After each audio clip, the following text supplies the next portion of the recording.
Welcome to Charter California Edition. I'm Brad Pomerance. We are joined by Henry Ramos. He is a member of the Board of Governors of the California Community College System, which exactly is what? The Board of Governors. Well, thanks for having me, Please. first of all, Brad. The Board of Governors is the overseeing body that has primary responsibility for the governance of the California Community College System, which is the largest public system of higher education in the world, Literally. not just in the United States. 110 different campuses, 72 districts, multi-billion-dollar enterprise. And we have responsibility for setting the policy and the standards for conduct within our system. And I know recently the board passed some serious reforms. I think it was 24 reforms. Correct. Looking at streamlining the process to matriculate to four-year institutions. Correct. Less emphasis on, and I don't mean this pejoratively, lifelong learning, but more on moving the kids to the four-year institutions if that's their goal. That's correct. Yeah, and that was a hard set of decisions, but a necessary one in light of the recent economic downturn and all the negative effects we've seen that have throughout our system. The great demand that's created for people to be retrained or to be educated in other fields other than the ones that they've been employed in historically has created a lot of unanticipated pressure on the system. And although in principle in a democracy you'd love to have an open system, kind of come one, come all, as we've historically been able to set ourselves up to be, in this kind of tough environment, you have to make difficult decisions. And I do want to ask you about that retraining, because I know that you specifically work on workforce development. Correct. And the community colleges have been known for really developing these new young minds into career-ready positions. Exactly. So is there a tension right now between matriculating kids to the 4 years versus training the kids Yes. for jobs right out of the box? Well, I mean, I think it's always, again, like everything else, it's a balance. I mean, you know, historically we have been a very, very significant player in the workforce field throughout the state. I think we are probably, I don't think it's inaccurate to say, one of the principal workforce training entities in the state in terms of the number of people that we pull through our pipeline. We have 3 million students at any given time in our system, and a good number of those people are in credentialing programs or degree programs that would put them into trades or other job sectors where we have a shortage of workers and need to fill those shortages. But yeah, I mean, it's a tough thing to have to make these kinds of decisions, but you know, for the most part, we have a strong interest in getting people into the four-year colleges. Obviously, that's something that, you know, would serve the professions over time. But we also have these very short-term economic needs that deal with more technical trades, and that probably is where our priority is at the moment. If we had to make a call, I'd say that would be my strong priority. At the same time, it's been a tough few years. Very tough. That's an understatement. A couple of years ago, our community colleges saw the steepest tuition spike in the nation. Still the cheapest in the nation in terms of tuition, but it was a big jump, 37% jump. But we seem to have seen a turnaround. I know community colleges are getting about a 5% bump from last year's budget. Correct. It won't fill in the gaps of the last 4 or 5 years, but how are you feeling about the budget in California in terms of community Well, I think colleges? your analysis is a really good one. It's been a hairy last several years, and gratefully, I think we have begun to turn that corner. You know, we have new Prop 39 monies that are going to be coming through the system. And that's for sustainable projects. Correct, and that's another area that I think we have a great leadership role to play in the state. I mean, it's not just about our colleges, but we're training a workforce that I think can really help to convert our kind of old economy energy systems through new energy systems into a more robust job-generating reality. And yeah, so we're making strides in that area as best we can. What I'd like to do when we come back is I want to talk about a couple of colleges in the system. Cuesta College in San Luis Obispo on the one hand, and San Francisco City College on the other. It's really a tale of two cities, and one that I don't think we've seen the final chapter. For our viewers on HLN, we thank you for joining us. For our other viewers, we'll be right back. So, Mr. Ramos, I want to talk about those two institutions, Cuesta College in San Luis Obispo, San Francisco City College in San Francisco. Cuesta has faced some serious challenges as it relates to the accrediting commission, yet they've come out on the other end quite successfully. They have. They're on the lowest level of sanction now, and all predictions suggest that they will maintain accreditation and be better at the end of the day. Correct. Why do you think Cuesta has made it through these very challenging times? Well, I really want to give high marks to the leadership at Cuesta College. I think that, you know, their first effort out of the box to deal with the very serious matters that they were confronted with were not entirely successful. I mean, I think that they'd be the first to admit that their first steps were stumbling steps.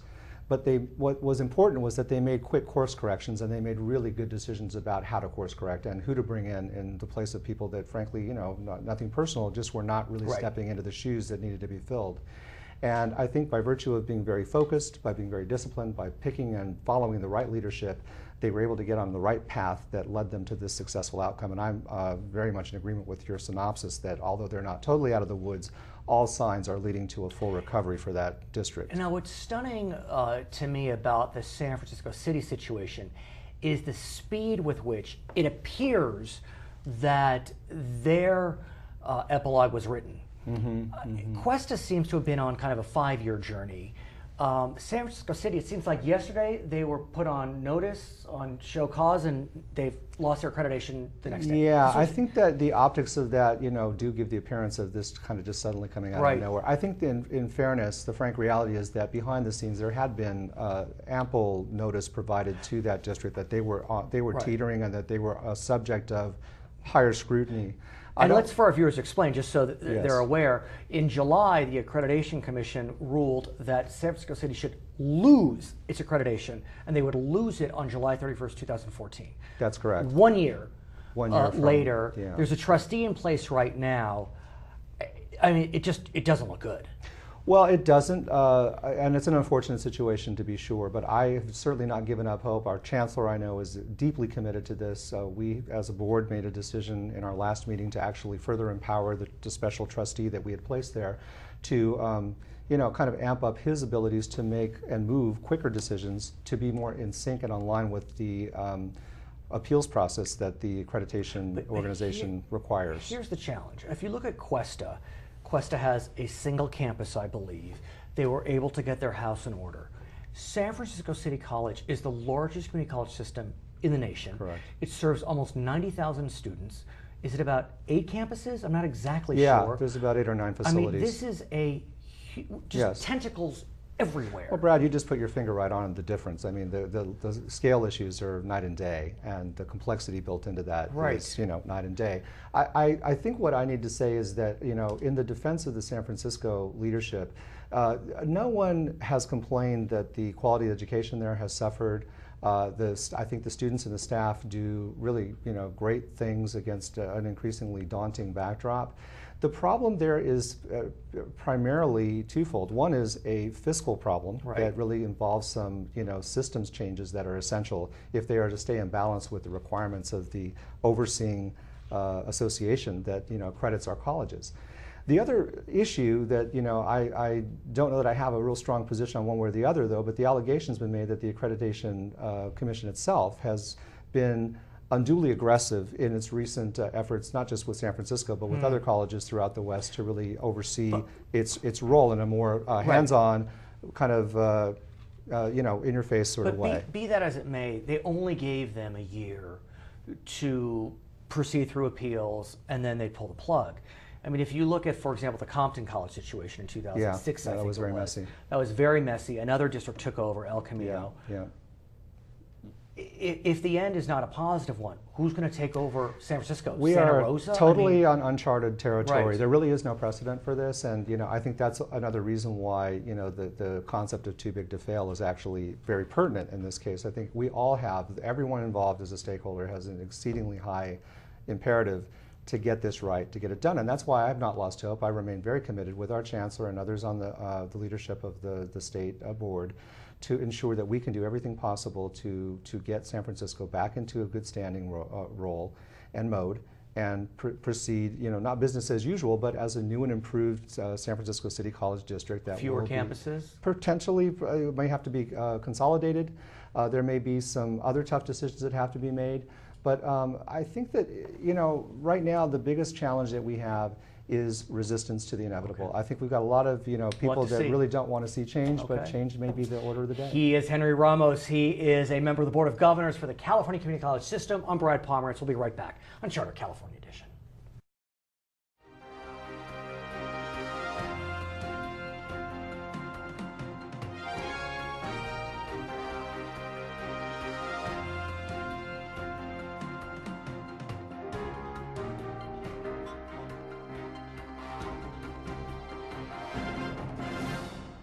Welcome back to Charter California Edition. I'm Brad Pomerance. We are now joined by Chris Unger. He is a member of the Board of Trustees of the San Luis Coastal Unified School District, also director of the California School Boards Association, and everyone is talking about it. It's the soon-to-be adopted Common Core standards. All of a sudden, it really seemed to come to top of mind. Partially, I would think, because the governor has set aside a significant amount of money towards the implementation of Common Core. Right. The governor set aside $1.25 billion, which we're happy to have. It's not enough money. We figure we'll need at least $3 billion. But it's a start, and it's a recognition that this is a happening thing. Let's back up for a second, if we may, and talk about exactly what Common Core is. Sure. On the most basic level, we know about 45 states have adopted it. California is one of them. What are the overreaching goals of Common Core? Well, I think one of the biggest things we want to see about Common Core is some standardization of the expectations for what children will know when they graduate from high school. Right now, there are 50 different sets of standards for kids. And one of the things that does is it makes comparisons very difficult. But is Common Core setting a national curriculum? No. It's not. And I think that's one of the things that's so confusing to people. The Common Core simply says these are the things that kids should know at these different grade levels. And so it's sort of a stair-step approach. We know that these are the things that kids need. And really, I think the best way to think about it is, so we go and we say, what is it that kids need to know to get into college or be career ready? What has business told us? What have colleges told us that are important? But it's interesting you mentioned college. And the reason I say that is, when you look at what colleges are doing in terms of acceptances, they continue to rely upon what we know as bubbleized tests. The SAT is very bubbleized, the ACT as well. And so Common Core no doubt looks to shift away from bubbleized testing, but as we speak today, I don't see the SAT or ACT doing that. Yeah, and I can't speak for them. One would hope that they would get away from that. You know, do we want a generation of thinking people, or do we want a generation of bubbleheads? Right. I mean, that's really Okay. that's really kind of what we're talking about. And so, but to get back to your other question, so if you start at the top, and then in education we use the word articulated. So is the curriculum articulated between grade levels? Are the things you learn in kindergarten, first grade, really helping you in second grade? Really, then that building upon third grade, fourth grade. The way I compare it is, it's like building a foundation for a house. At the same time, what I have read is that Common Core seeks to dig deeply into a variety of topics, but possibly to the exclusion of certain areas that have been covered in the past. Yeah, and that's a concern. Is it though? I mean, maybe it's a good thing. You know, it depends on what is it that we know that kids need to learn. And I think one of the things that we have learned is you can't do everything. Right. And so what's important for kids to be able to know and kids to be able to learn? I think the thing to remember about the Common Core is that it's a set of standards. It's what kids need to know, what people believe kids need to know. It's not a curriculum. Curriculum flows from that. And what's interesting about that is California, as we speak today, is trying to develop the curriculum that will flow from Common Core. Some question whether California is even ready to adopt Common Core in a dramatic way, which is supposed to happen in the next 2 school years. When we come back, I want to continue the conversation about whether California is ready. Sure. Okay, for our viewers on HLN, we thank you so much for joining us. For our other viewers, we'll be right back on Charter California Edition. So, Mr. Unger, do you believe that California is ready for Common Core? We are 2 years out. We do have $1.25 billion set aside for it. But this, to many, is a sea change. And it really is. I think overall in California, probably not. Really? Yeah. That's scary. It's going to be a transformation. And I think one of the things, and we talked about it a little bit before, is it's really going to be getting away from this notion of drill and kill. Right. Fill in the bubbles. We want kids to really be able to think about where their knowledge is coming from. And part of Common Core hopes to rely upon technology. Yes. And California is a huge state. Right. And to develop technology, to provide technology is incredibly expensive. And so is that a state responsibility? Will it be a district responsibility? How will we get the technology into the classrooms that will allow Common Core to reach its heights? Well, I would say, yeah, it's probably both of those things. It's probably a state responsibility, and I think the governor's acknowledged that with the $1.25 billion. Okay. But it's going to be districts' responsibility to make sure that these things happen, and the districts are going to have to dig into their funds to create the infrastructure necessary to implement the Common Core. More than the Common Core, though, and we haven't talked about that yet, is the smarter balanced assessment. Because I think really the objections that I'm hearing, or that kind of my understanding of it is, it's the smarter balanced testing, the part testing that are concerns for people.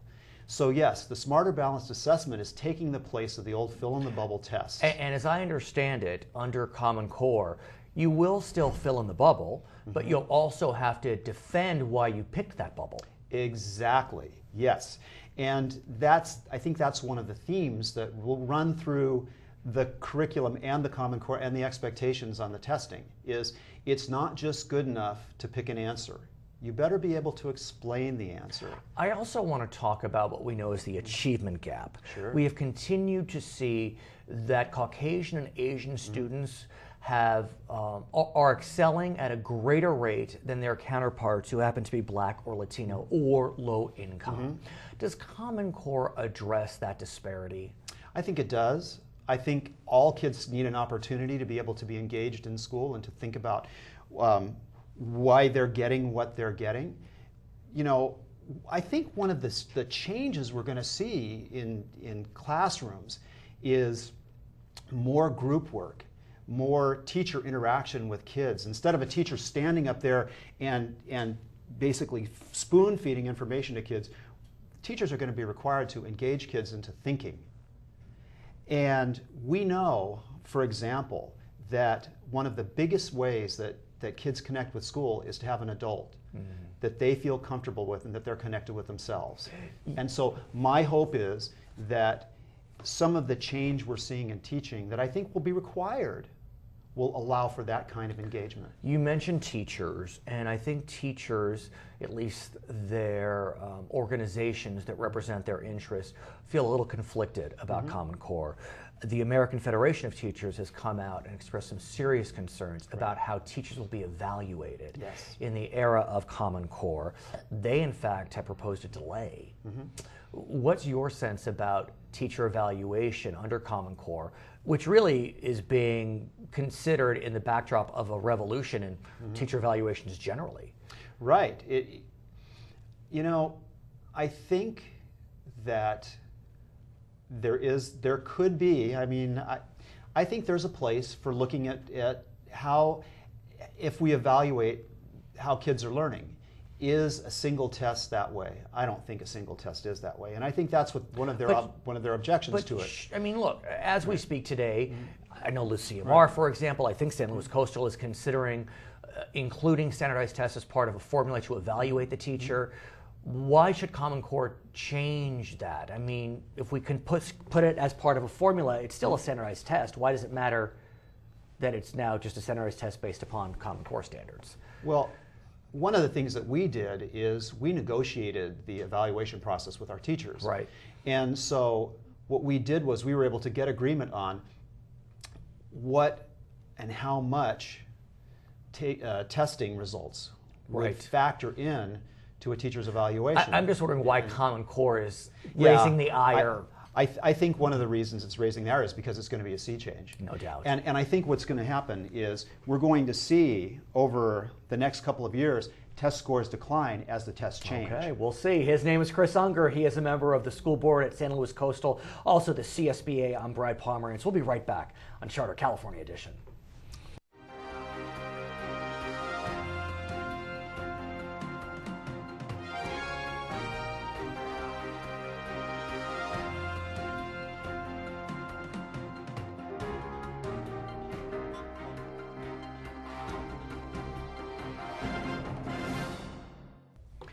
Welcome back to Charter California Edition. I'm Brad Pomerance. Our guest, Steve Gesell, he is the police chief for San Luis Obispo, and I want to continue conversations we've been having about homelessness in San Luis Obispo. We know that the downtown core has been impacted dramatically. Talk to us about what you've seen.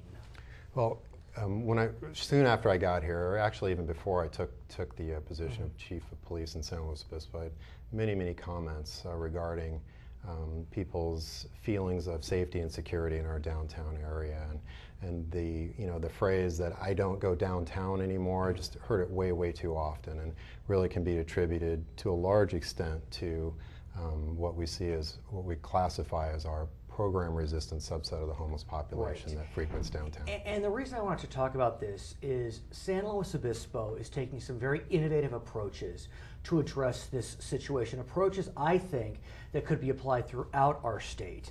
And so I want to kind of walk through them. We've spoken before about a program that's already been launched. It's called the Community Action Team. Correct. Tell us about the two officers focused on that team.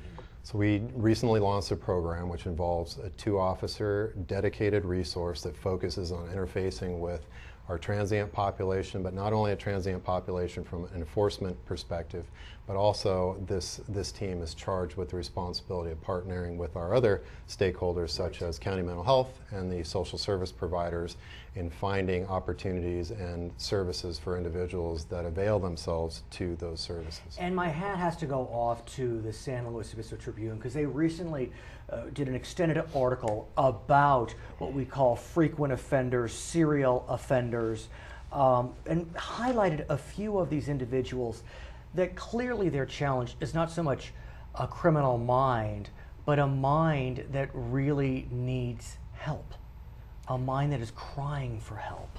The story does a marvelous job of really kind of a broad overview of the complexity of the issues, and really also underscores the inefficiencies of the justice system in tackling a problem like this. For instance, in this one, in that story, you'll see that we identify our top 10 chronic offenders as it pertains to what we call public order crimes, such as drunk in public, aggressive panhandling, littering, open container of alcohol, and so forth, that we frequently see in a concentrated venue in our downtown area. And we really took a look at that and saw how the justice system really, we were missing the boat, and we could do better. So there's a two-pronged approach. We focus on getting together with those stakeholders on the justice side to see what we can do. And everyone's dealing with strained resources. Clearly, the courts are, the jails are impacted. So we're trying to make the best use of those resources. And what you're doing is you're looking at a creative solution that isn't civil fines, for example. These people aren't going to have the money to pay a civil fine. And so your next innovative approach, if I may say, is a specialty court. Sure. A court that's really looking at the unique challenges of this program-resistant population. Yes, and this, when you use the word innovative, I'd like to take credit for that, Brad, but there's Fair plenty enough. of other cities that San Diego, Santa Barbara, Ventura, but be that as it may. Similar concepts. Be that as it may. But definitely one that we need to focus on here is what that article underscores is the inefficiencies, and particularly handling the most chronic offenders. And the scary thing to me is people that don't have the greatest understanding of the complexity of this issue may oversimplify it to the behaviors that these individuals are being arrested for. And my concern as a police chief is not just those behaviors, but the environment that creates. And when we come back, I want to talk about one way that we as residents of any community can help. Sure. It's a solution I've never heard of. I want to get back to that. For our viewers on HLN, thanks for joining us. For our other viewers, we'll be right back. Chief, I thought I had heard all. Honestly, I thought I had heard everything when it comes to, quote, innovative solutions.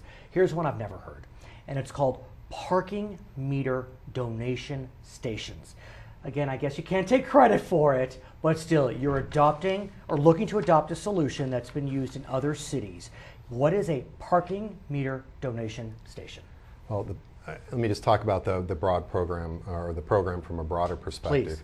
Our objective is to reduce the number of program individuals that migrate to San Luis Obispo, and quite frankly, leverage the community's compassion to to essentially enable their lifestyles. And what you're describing is so many of us will be walking down the street, will be at the edge of a freeway, we'll see a homeless person, they'll look sympathetic, and we'll hand them $1. Very well intended, very compassionate. San Luis Obispo, as you know, is full of compassionate people, Right. happiest city in the course. United States. But what this program is geared to is it provides a vehicle to help the public better understand where their money is going when they hand, generally speaking, the odds of where their money is going to go when they hand their money to a panhandler, and 9 times out of 10, the social service experts will tell you that'll be fueling an addiction.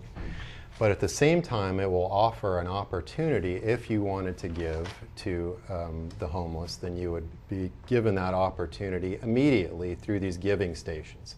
Now, your mention of the parking meters is, as proposed currently, we're looking to partner with the Downtown Association and a nonprofit, a 501c3, to get this program up and running, where we would repurpose a couple of our parking meters, and we have the new ones that have the credit card Right. inserts, so it can be change or credit card, and we'll repurpose those. We'll dress them up different. I anticipate there'll be an artistic component Sure. at San Luis Obispo, It and is. that fits our culture.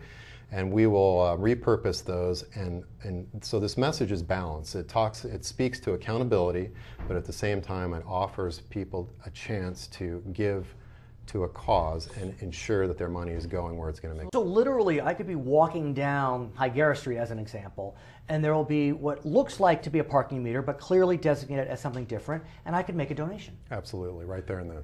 So this program has been developed in other cities, Denver, for example, San Diego as well.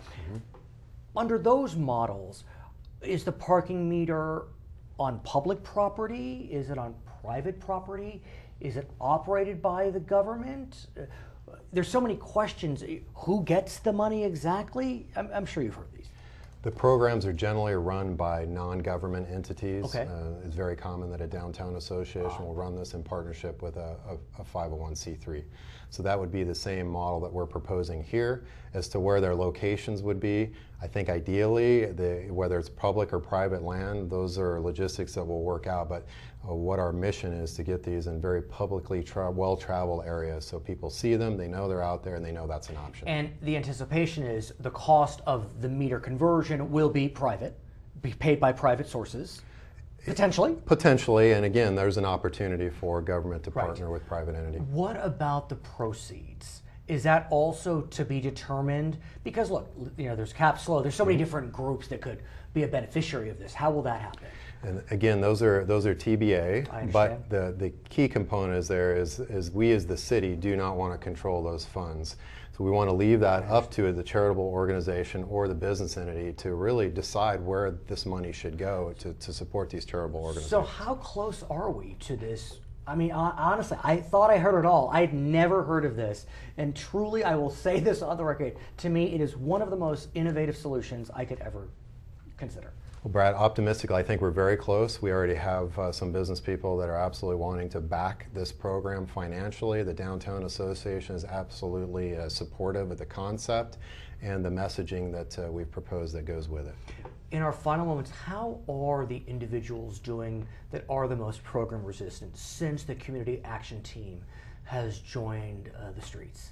Well, it's helped us move towards what we call changing the culture and really sending the message out that San Luis Obispo is no longer an enabling culture that will allow these program-resistant individuals to live out their life in the way they choose to do so without concern of the community's welfare. To be continued. I want to hear more about what's happening because I know you really are looking to tackle this issue head on. He's Steve Gesell. He is the police chief for San Luis Obispo. I'm Brad Pomerance. Thanks for watching Charter California Edition.